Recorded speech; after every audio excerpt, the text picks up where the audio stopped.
12,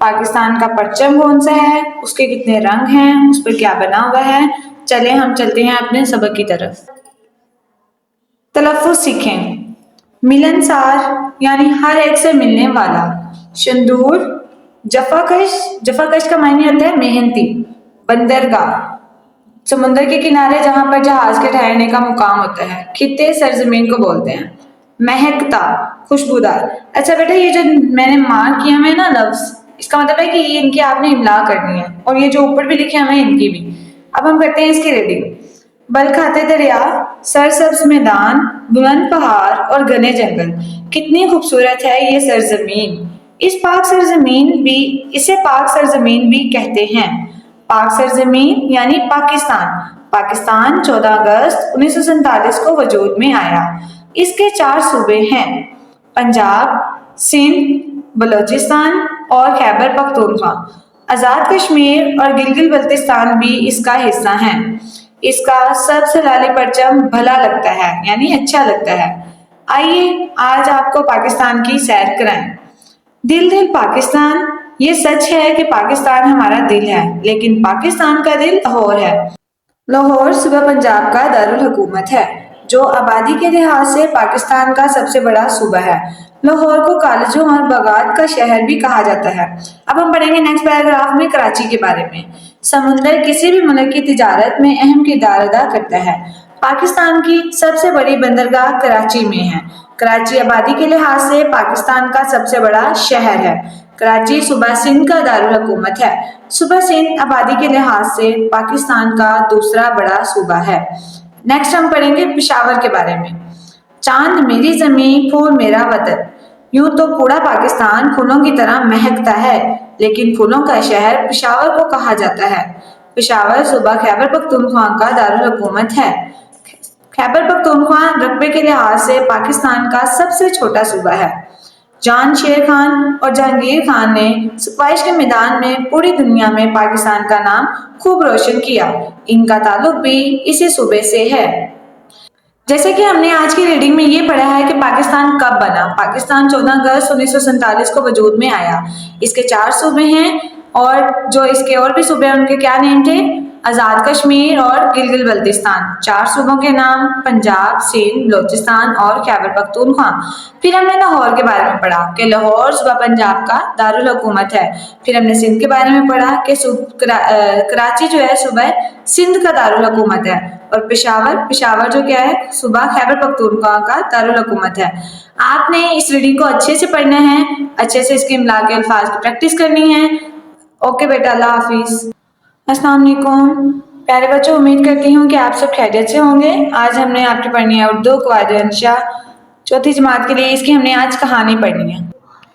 آج ہم نے اس کی کہانی پڑھنی ہے جس کا عنوان ہے بادشاہ اور چونٹی۔ ایک دفعہ کا ذکر ہے کہ ایک ملک پر ہمسایہ ملک نے حملہ کر دیا۔ بادشاہ کو بری طرح شکست ہوئی یعنی وہ ہار گیا۔ وہ ایک غار میں چھپ کر بیٹھ گیا۔ اس نے دیکھا کہ ایک چونٹی دانہ منہ میں ڈالے دیوار پر چڑھتی ہے اور پھر گر جاتی ہے، پھر چڑھتی ہے اور پھر گر جاتی ہے۔ اسی طرح وہ 8 بار چڑھی اور گر جاتی۔ 9ویں بار جب چونٹی دیوار پر چڑھ گئی تو بادشاہ سوچنے لگا، جب یہ ننھی سی جان بار بار کوشش کر کے اپنے بل تک پہنچ سکتی ہے تو میں کیوں نہیں کوشش کر سکتا۔ غرض بادشاہ نے ہمت کی، اپنی فوج تیار کی اور لڑائی کے لیے چلا گیا، اور اس بار وہ فاتح ہوا۔ یعنی کہ بیٹا پہلے جب وہ مایوس ہو گیا، پھر اس کو ایک مثال دی گئی، اس نے چونٹی کی ایک مثال دیکھی کہ وہ دیوار پر چڑھ رہی تھی لیکن وہ بار بار گر جاتی تھی، لیکن آخرکار وہ کامیاب ہو ہی گئی۔ آپ کو بھی چاہیے، ہمیں بھی چاہیے کہ جب ہم کسی چیز میں ناکام ہو جائیں تو ہمیں ہار نہیں ماننی چاہیے، بلکہ ہمیں بار بار کوشش کرنی چاہیے۔ امید کرتی ہوں آپ کو آج کی کہانی کی سمجھ آ گئی ہوگی۔ اللہ حافظ۔ السلام علیکم جماعت پنجم، امید کرتی ہوں آپ سب خیریت سے ہوں گے۔ ہم نے اس کے سبق نمبر 19 کا آغاز کیا ہوا ہے جس کا عنوان ہے حسن سلوک۔ ہم مشق پہ تھے۔ آپ کی مشق کا سوال نمبر 4 تھا، دیے ہوئے سوالوں کے جواب لکھیں۔ پہلے 2 سوال ہم نے کر لیے ہیں، آج ہم نے اس کے اگلے 3 سوال کرنے ہیں۔ سوال نمبر 3 ہے، عابد کو تعلیم کس نے دلوائی اور اس کا کیا فائدہ ہوا؟ اس کا جواب ہے، عابد کو ایک اسکول پرنسپل نے تعلیم دلوائی اور اس کا فائدہ یہ ہوا کہ وہ پڑھ لکھ کر ایک آفیسر بن گیا۔ سوال نمبر 4 ہے اس کا، ظفر نے جس حسن سلوک کا مظاہرہ کیا اس کے بارے میں آپ بتائیں۔ ظفر نے اپنے انعام کے پیسوں سے عابد کو ایک سفید چھڑی خرید کر دی جسے پا کر عابد بہت خوش ہوا تھا۔ 5واں سوال ہے آپ کا، اگر آپ ظفر کی جگہ ہوتے تو عابد کی مدد کیسے کرتے؟ تو جواب ہم اس کا یہی لکھیں گے کہ اگر میں یا ہم ظفر کی جگہ ہوتے تو عابد کی مدد ایسے ہی کرتے جیسے کہ ظفر نے کی۔ آپ نے ان تینوں کوشچنز کو اپنی کاپی پہ نوٹ کرنے ہیں اور ساتھ میں یاد بھی کرنا ہے۔ اللہ حافظ۔ السلام علیکم جماعت ششم، آج ہم پڑھیں گے آئینہ اردو کہانی۔ کہانی کا عنوان ہے اونٹ اور گیدڑ۔ میں آپ کو اس کی کہانی سنا دیتی ہوں۔ ایک اونٹ اور گیدڑ کی آپس میں بہت گہری دوستی تھی۔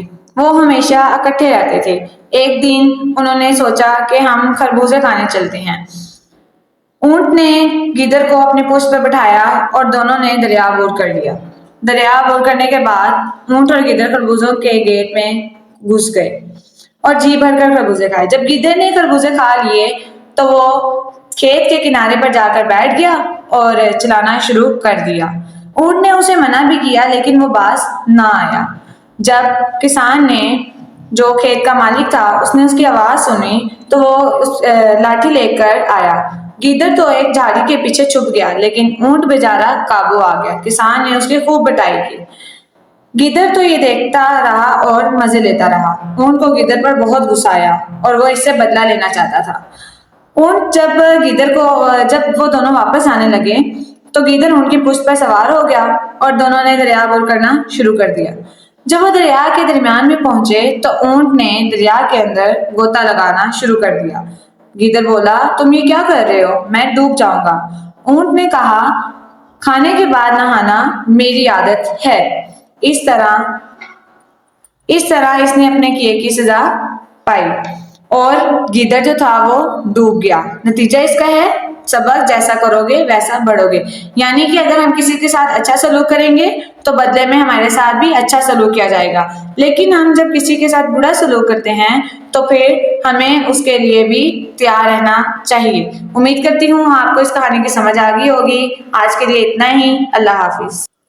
السلام علیکم جماعت ہفتہ، امید کرتی ہوں آپ سب خیریت سے ہوں گے۔ مضمون جس کا عنوان ہے علامہ اقبال، ہم نے اس کا آغاز کیا ہوا تھا، امید ہے کہ آپ نے اس کو یاد کر لیا ہوگا۔ نیکسٹ ہم اس کا پڑھیں گے سفر یورپ۔ 1905 میں اعلیٰ تعلیم کے لیے یورپ روانہ ہوئے اور وہاں 3 سال قیام کیا۔ یہاں تک آپ نے یہ پیراگراف کرنا ہے۔ اس کے بعد ہے وطن واپسی، یعنی کہ جب وہ 1905 میں یورپ کے لیے روانہ ہوئے، وہاں وہ 3 سال رکے۔ وہاں سے انہوں نے انگلستان سے ڈگری حاصل کی، وکالت کی، اور جرمنی سے پی ایچ ڈی کی ڈگری حاصل کی۔ 1908 میں وہ وطن واپس آ گئے، یعنی لاہور آ گئے۔ آپ کچھ عرصہ وکالت کرتے رہے لیکن اسے مستقل پیشہ نہ بنایا۔ آپ کا اصل میدان شاعری تھا۔ آپ نے شاعری کے ذریعے مسلمان قوم میں ایک نیا جوش اور جذبہ پیدا کیا۔ پھر اس کے بعد انہوں نے تصور پاکستان، یعنی کہ انہوں نے جب الگ وطن کے لیے مطالبہ کیا تھا مسلمانوں کے لیے۔ 1930 الہ آباد میں آپ رحمۃ اللہ علیہ نے جو خطبہ دیا، اس نے پہلی مرتبہ مسلمانوں کے لیے ایک الگ وطن کا نظریہ پیش کیا، اسی لیے آپ کو مفکر پاکستان کہا جاتا ہے۔ پھر وفات، کہ علامہ اقبال نے کب وفات پائی؟ علامہ اقبال رحمۃ اللہ علیہ نے 21 اپریل 1938 کو وفات پائی۔ آپ کا مزار بادشاہی مسجد لاہور کے صدر دروازے کے باہر ہے، جہاں شاہ و گدا حاضری دیتے ہیں۔ پھر ان کی تصانیف، یعنی جو انہوں نے کتابیں لکھی تھیں۔ آپ رحمۃ اللہ علیہ کا کلام اردو اور فارسی دونوں زبانوں میں ہے۔ بانگ درا، بال جبریل اور زیب کلیم اردو کے مجموعے ہیں۔ یہ آپ نے ان کی کتابوں کے نام یاد کرنے ہیں۔ کل والا بھی ایک دفعہ ریپیٹ کرواتی ہوں کہ علامہ اقبال کب پیدا ہوئے تھے۔ علامہ اقبال 9 نومبر 1877 کو سیالکوٹ میں پیدا ہوئے تھے۔ انہوں نے بھی عام مسلمان بچوں کی طرح سب سے پہلے دینی مدرسے میں تعلیم حاصل کی، پھر انہوں نے ایف اے تک جو تعلیم حاصل کی وہ سیالکوٹ سے کی، پھر اس کے بعد اعلیٰ تعلیم کے لیے لاہور چلے گئے۔ لاہور میں انہوں نے بی اے اور ایم اے کیا، اس کے بعد آپ یورپ چلے گئے، اور نیکسٹ جو ہم نے آج پڑھا ہے۔ امید کرتی ہوں آپ کو اس کی سمجھ آ گئی ہوگی۔ آج کے لیے اتنا ہی۔ اللہ حافظ۔ السلام علیکم جماعت اسلام، کیسے ہیں آپ سب؟ امید کرتی ہوں آپ سب خیریت سے ہوں گے۔ جی بیٹا، آج ہم نے سبق نمبر 19 کا آغاز کرنا ہے، جس کا عنوان ہے ابتدائی طبی امداد۔ طبی نکلا ہے طب سے، امداد مدد کی جمع، یعنی طبی امداد وہ مدد ہے جو کسی شخص کو کسی زخمی کو کسی حادثے یا چوٹ لگنے کی صورت میں دی جاتی ہے۔ کن کن کو دی جاتی ہے؟ جیسے کہ اگر کسی کو کوئی تکلیف میں ہے کوئی، یا کسی کا بازو ٹوٹ گیا ہے، کسی کو چوٹ لگ گئی ہے، یا کوئی ڈوب رہا ہے تو اس کو کس طرح بچایا جائے، تو یہ جو سب سے پہلے اس صورت میں انہیں مدد دی جاتی ہے وہ کون سی مدد ہوتی ہے؟ ابتدائی طبی امداد۔ چلیں پہلے ہم اس کے دیکھتے ہیں مشکل الفاظ۔ ٹکراؤ، اتفاقاً، شدت، تکونی، متاثرہ۔ بچے حسب معمول اسکول گراؤنڈ میں کھیل رہے تھے۔ اسکول گراؤنڈ یعنی کھیلنے والا گراؤنڈ جہاں پہ بچے کھیلتے ہیں۔ بریک ہونے کے سبب وہ ہر طرف بھاگتے دوڑتے نظر آ رہے تھے۔ بھاگنے کے دوران میں اچانک دو بچے آپس میں ٹکرا گئے اور شدت درد سے کراہنے لگے۔ کراہنے مطلب جب کوئی تکلیف میں ہو، درد میں ہو تو اس سے جو آواز نکلتی ہے اس کو بولتے ہیں کراہنا۔ ان کا خون وغیرہ تو نہیں نکلا تھا مگر تکلیف بہت زیادہ تھی۔ تمام بچے ان کے گرد اکٹھے ہونا شروع ہو گئے۔ اسکول کی پی ٹی کے استاد بھی قریب ہی موجود تھے۔ پی ٹی کے استاد یعنی کہ جو انہیں فزیکل ٹریننگ دیتے تھے، وہ بچوں کو جمع ہوتے ہوئے دیکھ کر وہاں پہنچے اور فوراً ایک ڈبہ منگوایا۔ اس ڈبے میں مختلف قسم کی دوائیں، کینچی، پٹیاں، سپرے اور کچھ دیگر چیزیں موجود تھیں۔ انہوں نے سپرے کی بوتل نکالی اور چوٹ کی جگہ پر سپرے کر دیا۔ زخمی بچوں کے چہروں سے تکلیف کے آثار ختم ہو گئے۔ آثار یعنی اثرات جو ان کے شو ہو رہے تھے ان کے فیس پہ، اور وہ اٹھ کر کلاس میں چلے گئے۔ تمام بچوں کے لیے یہ منظر حیران کن تھا۔ کامران اور اس کے ہم جماعت بھی یہ سب دیکھ رہے تھے اور تجسس کا شکار تھے۔ انہوں نے دل میں ارادہ کیا کہ جب ان کا پی ٹی کا پیریڈ ہوگا تو وہ پی ٹی کے استاد عاصم صاحب سے اس جادوئی ڈبے کے متعلق ضرور معلومات ضرور لیں گے۔ یعنی کہ آپ نے دیکھا کہ اس پیراگراف کے اندر کیا لکھا ہوا تھا کہ بچے گراؤنڈ میں کھیل رہے تھے، اچانک دو بچے ٹکرا کر گر گئے، ان کو چوٹ لگ گئی۔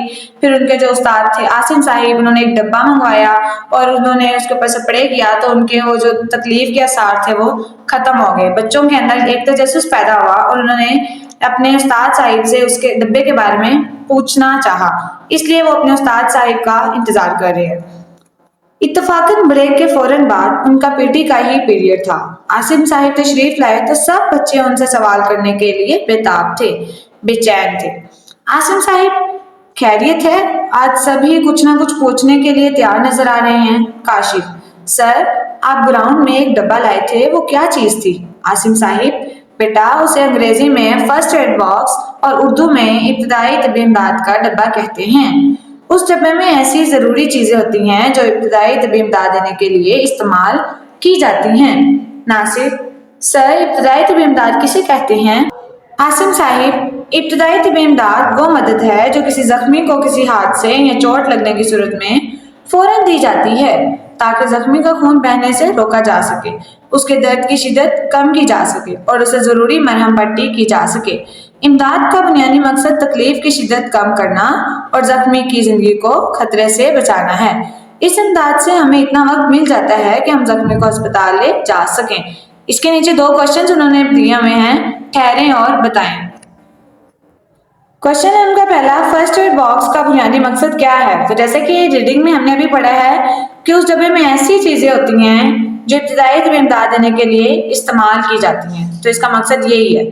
بچے عاصم صاحب سے کیا سوال پوچھنا چاہتے تھے؟ تو ہم نے یہ بھی ابھی ریڈنگ کے اندر پڑھا ہے کہ جب عاصم صاحب نے وہ ڈبہ منگوایا تو بچے اس ڈبے کے بارے میں اپنے استاد عاصم صاحب سے سوال پوچھنا چاہتے تھے۔